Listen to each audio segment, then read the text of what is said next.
Hello everyone and welcome to the Blockchain Startup Show. I'm Avanda Bash. Today we have fascinating guests with us. They're at the forefront of the Web3 revolution.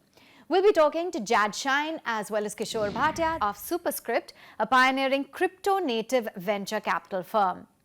Superscrypt is on a mission to onboard the next wave of builders and users of Web3. They're dedicated to supporting and nurturing early-stage projects that are leveraging blockchain technology to create innovative solutions. Superscrypt believes that Web3 has the potential to revolutionize the way we interact with the digital world. So what does Superscrypt do in these Web3 landscapes? Well, they play a crucial role in supporting and funding the visionaries who are building the future of the decentralized internet.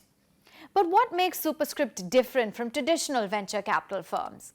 To answer that, let's deep dive into our conversation with Jad and Kishore. Guys, welcome to the show. Now, I'm going to start off by asking both of you a little bit about Superscrypt and the investment thesis.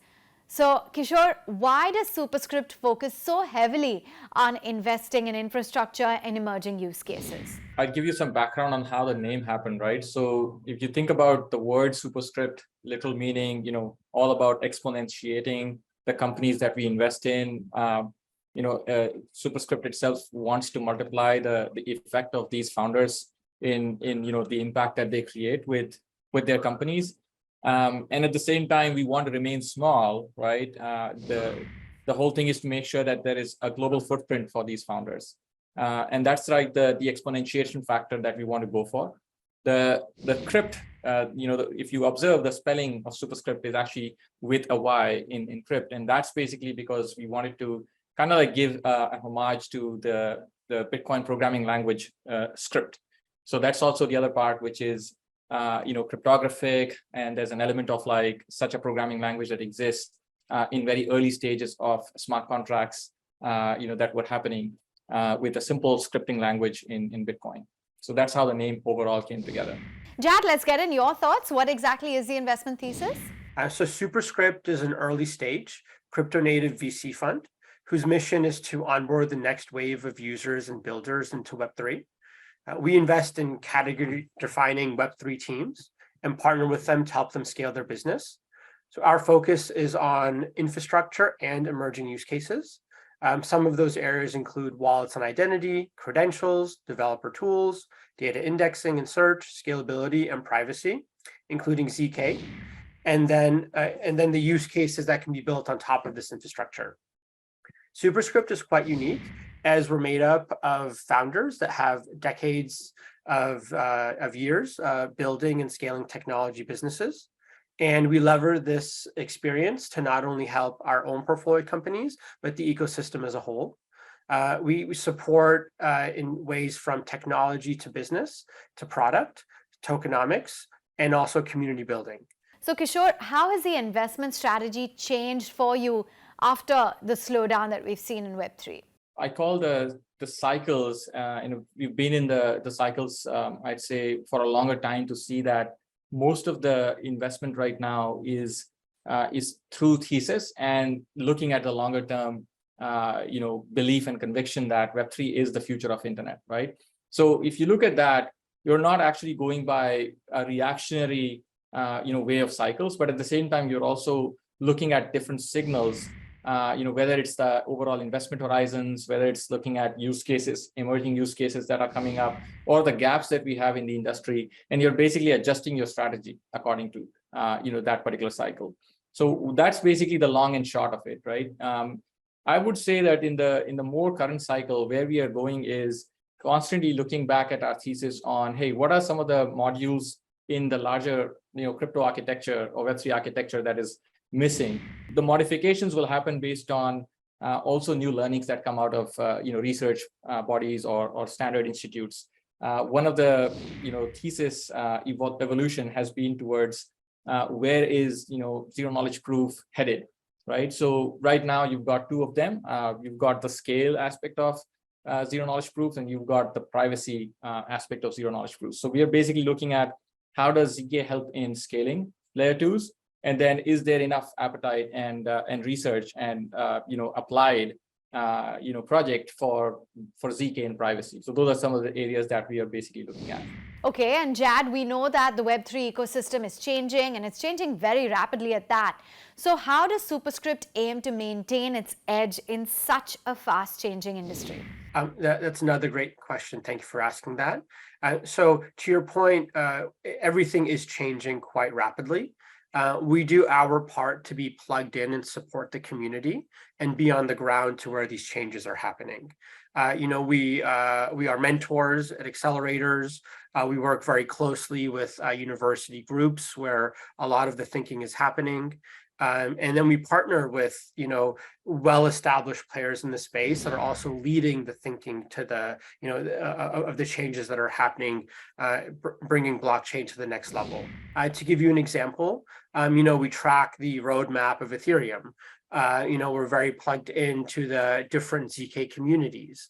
And the only way that we can help understand or help support the shift of what this technology could look like is to participate in this ecosystem and support the founders in the ecosystem as well. So what are your thoughts on this matter, Kishore? Yeah, I'll go in with something that I see happening on the ground all the time, which is just because decentralized innovation and hacking is happening everywhere in the world and mostly remotely, you can't actually be plugged into like literally every nook and corner of where things are coming from. So as Jad mentioned, I think there will be an element of communities through which you scale, where you might actually not know exactly how and when things are happening, but you will see, certain signals through which you would basically then able to deduce that, hey, this is something that you'd have to look deeper into. One of the ways I do that personally is through hackathons, right? So we've got this culture, baked in the team from day one, which is the hacker houses and the hackathons that are happening across, major protocols or use cases. We go and participate in these hackathons just to have like not only a good hands-on experience, how to build in the ecosystems, but also actually communicate with different builders, designers, protocol thinkers, and then get that vibe as to, hey, how real is this, right? Is this something that we could, see getting adoption? Is this something that solves a major problem? Is this something where you can spend some time and actually get a hang of that particular tech and a product use case? So that's really the one of the ways where we actually get to know, the last few hackathons we've done would be around, Eats Denver, Solana Hacker House. We also look at, things happening in Asia, Western markets, as well as, what we've seen with the hackathons that happen in India. And then there's, basically post-COVID, we've seen a lot of hackathons also move online. So that way you can scale a whole bunch of efforts by not actually having to travel anywhere, and you're just doing things online. So yeah, besides relying on communities and our friends, we also look at, how deep can we get into something all by ourselves. Okay, I'm going to come to you, Jad, and tell us a little bit more about the ways in which Superscrypt does value addition, apart from providing the investment check, of course. Thank you so much for that question. At Superscrypt, supporting our portfolio companies in the ecosystem as a whole is actually one of our core pillars. Not everybody on the team actually helps support the portfolio companies however they can. If they find an interesting article that would be relevant to what they're building, we go ahead and share that. We actually have dedicated team members internally as well that support. For example, on the legal side, while we have our own legal team member that's supporting us internally, this person actually supports our portfolio companies wherever they need some legal guidance as well. And that's happened probably about 5 times already. Depending on the stage that a company is in, whether they're pre-seed or seed or beyond, their product is live or they're generating revenue or they're not generating revenue, that typically tends to dictate the type of help that we can support them with. And we are capable of supporting them across all those facets. As Kishore and I in particular have over 10 years of building and scaling technology companies, we're able to support these businesses to go to 0 to 1 and then beyond. Some examples to give is one of our portfolio companies recently launched their token, and we were working hand in hand with them on different strategies to be able to launch that token and to be able to get that message out to the community.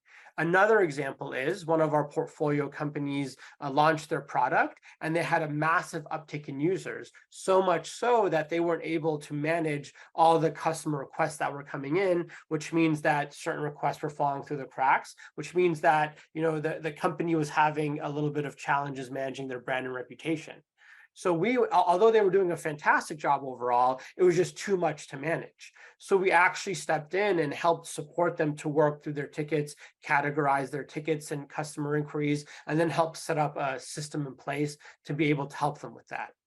So there's a multitude of use cases that we support our portfolio companies in. Kishore, what are some of the interesting companies out of India or with Indian founders that Superscrypt has invested in? So great question. India actually comes in heavily in terms of, I think, the future of web. If you look at our history within research and development, working on both online as well as remote companies, and then look at like Web 1 to Web 2, there is a lot of evolution that happened since the 80s back in India. At least I'm a product of Web 1, growing up in India, so I can already see a lot of open source technologies and a lot of core distributed technologies that took us to Web 2 happening and being used in India. And right now, if you look at where we are with like the digital push in India, and specifically the generation that has been coming up through like digital native usage, a lot of that is actually, I'd say like second nature to folks who are growing up with tech. So that actually makes me a lot bullish on overall, engineering, design, product, and builder talent in India. And using that, if you then take that premise further, we've got like areas where both on the emerging use cases, whether it's around DeFi, NFT, gaming, as well as on the infrastructure side, say around protocols and middleware and dev tools, we've actually seen a lot of founders coming from India. I'll give you some examples from our portfolio. A few founders that we actually found early stage were doing something like if this then that for smart contracts. They ended up basically calling themselves as execute.dev. When we started with them, they were basically looking at how do you call certain functions from a smart contract based on an event that is happening outside or inside a particular programming construct. So I think looking at that team, two co-founders started with some experience with Web 2, DevOps and infrastructure, jumped into Web 3, and basically translated that that whole experience into offering this product. And now it's a dev product, right? Like, so it's basically a tool that is built for developers. They can use it when they are programming smart contract events, and it's a pretty nice workflow to establish using that. On that note, let's take a very quick break. When we return, we'll continue our conversation with Jad and Kishore and dive deeper into the world of Superscrypt and the opportunities that Web3 presents.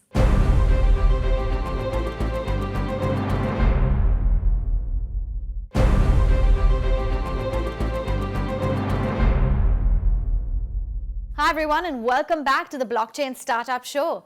Today, we're featuring Superscrypt, a pioneering crypto-native venture capital firm that aims to onboard the next wave of builders and users into Web3. Jad, what are the problems that you think Web3 really needs to solve in order to ensure that we see mass adoption? When you talk about mass adoption, it typically comes down to a couple of core factors. One is usability. It has to be easy to use and easy to manage. Second is access. It has to be easy to access and easy to understand how things work. And third is it has to be highly secure. There's a reason why, for example, the App Store is so successful, because frankly, it has all those three pieces in one place, and same with the Google Play Store. So blockchain right now is working very hard at getting those three pillars to be at a point where you can actually have mass adoption. So for example, with Ethereum's EIP 4337, it's a step forward in terms of making wallets easier to use and not necessarily having to rely on yourself to have to manage the seed phrase. There's companies like Magic Link that provide a Web 2 experience for actually getting into Web 3. So we're seeing a lot of companies actually focus on providing a better experience, making Web 3 more accessible and also more secure, which is very, very important. in order to make people feel more comfortable to get into Web3. And then, of course, once you have this underlying foundation, which is, follows within Superscrypt thesis, then we can start to build new use cases on top of that that will bring people into the space. For example, let's take music. There's the opportunity, there's a handful of music players available today within the Web3 world where each song is an NFT, and you could actually own part of that song. Or you could, belong to that group by having your own NFT for that group, which gives you exclusive access. There's a lot more use cases that can help bring on the masses. But I think, honestly, we're just at the tip of the iceberg in terms of what it's going to look like for how Web3 is going to be used globally. Kishore, any advice that you'd give to a new founder who is trying to raise capital at the moment? A very important question as we look at the current environment, right? One metric I would like to highlight is that while the investments, the intensity of investments and the check sizes have gone down from the peak, right, in the early days of 2022, what we are constantly seeing is that the number of builders coming into the space is actually completely opposite, right? So the number of builders coming into space has actually increased drastically, and in the onboarding, the overall community and the tools that exist to basically bring them into Web3 has also constantly matured and increased. So I think the headwinds and tailwinds are basically going pretty much neck on neck. And in any environment like this, we call it like the bear cycles are the best cycles for the builders to put heads down and actually focus on building. These cycles actually help you in really just skinning it into a point where I am very, very sure that I'm looking at these particular, say priorities right now. And I think that's the most important advice on anything that you're starting today. Like let's focus on being very clear as to what are some of the priorities that you're going to test in your market validation, right? What are the things that you would actually need to build instead of like what I call as going down a deeper rabbit hole of everything or trying to boil the ocean? How do you basically skim things to a point where you could actually launch faster, learn faster, and experiment faster, right? Even if you have to fail with an experiment, ideally you'd like to do that faster so that you can iterate into the next thing. And Jad, where does India fit into Superscript's investment strategy? India is a very important market for us to look at. If you look at the investments that we've made, probably the largest group of founders is from India or of Indian descent, which speaks to the quality of founders that are coming out of India. And it's very important that we are looking for the best founders all over the world. And then frankly, we're finding great founders in India. So it's very important for us to continue to look to where these founders are and to be able to support them to bring their ideas to life. And then also when it comes to India, there's some really great platforms out there. For example, we work very closely with Builders Tribe, which is based out of India, and it tracks a lot of wonderful Web3 projects that use that platform.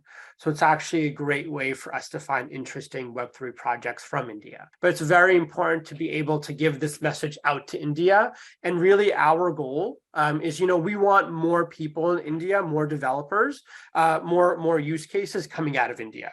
So we just want to make sure that that message conveyed the right way to get people excited that are thinking, hey, should we build in Web3? Should we do something in Web3? We definitely want this video to help them encourage them to actually step into Web3. Kishore, how do you see this situation? I think if you look at India even as an economy, right, it's basically one of the largest in the world, growing at a very fast pace. There is an element of digital in governance, digital in education, and just pure digital across prime use cases in the internet e-commerce, I would say, right? So think about gaming, think about like what we have seen with NFTs as digital assets, and the overall build out of the digital infrastructure that has happened out of India.